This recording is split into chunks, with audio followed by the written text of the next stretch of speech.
এটা বিষণ্ণ ৰাতিৰ বন্দৰত মই প্ৰাৰ্থনা হৈ ৰৈ আছো।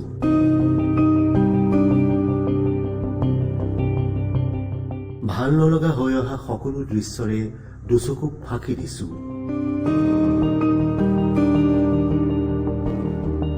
ফাঁকি দিছো নদী কাষৰ গছবোৰক, আবেগিক ওঠৰ কপনিবোৰক, চৰাইবোৰক, আকাশ শুৱনি মেঘৰ হাঁহিবোৰক মই ফাঁকি দিছো। গাঁওখনৰ পদূলিৰে খোজৰ মণিগুঠি গুচি যোৱা সোঁৱৰণিবোৰৰ পৰাও আঁতৰত আছো।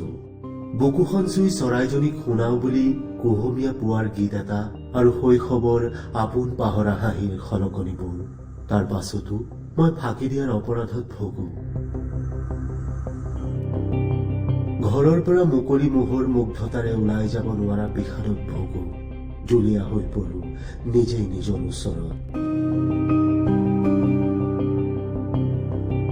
দেশৰ বাটবোৰত, পথাৰখনত, বজাৰত, অৰণ্য আৰু জাৰণিৰ কাষে কাষে, নামঘৰৰ চোতালত, আনকি ক্লাব ঘৰৰ বাৰাণ্ডাতো মই পানীৰ ধুমুহাৰে নেওতা আওৰাও।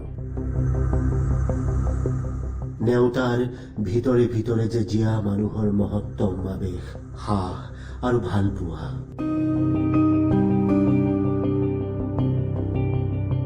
মই সকলো জানো, অথচ ফাঁকি দিছো জীৱনৰ কাঠ গড়াত সঘনে।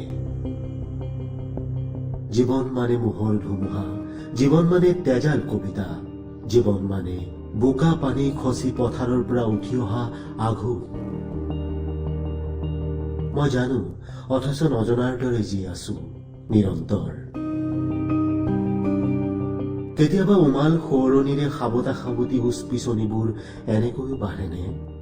মই একো কোৱা নাই, নিতাল বাট এটাৰ দৰে, কলিজাটোৰ ধপ ধপলিটোৰ দৰে।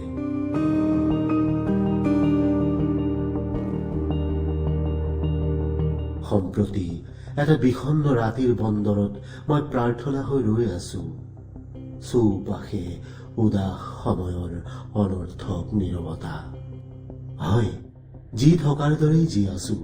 তেজত পোখা মেলা সেউজীয়া উত্তাপ, সন্মুখত মোৰ পাচলি খেতিৰ সিপাৰে ওলমি থকা সেন্দুৰীয়া বেলি।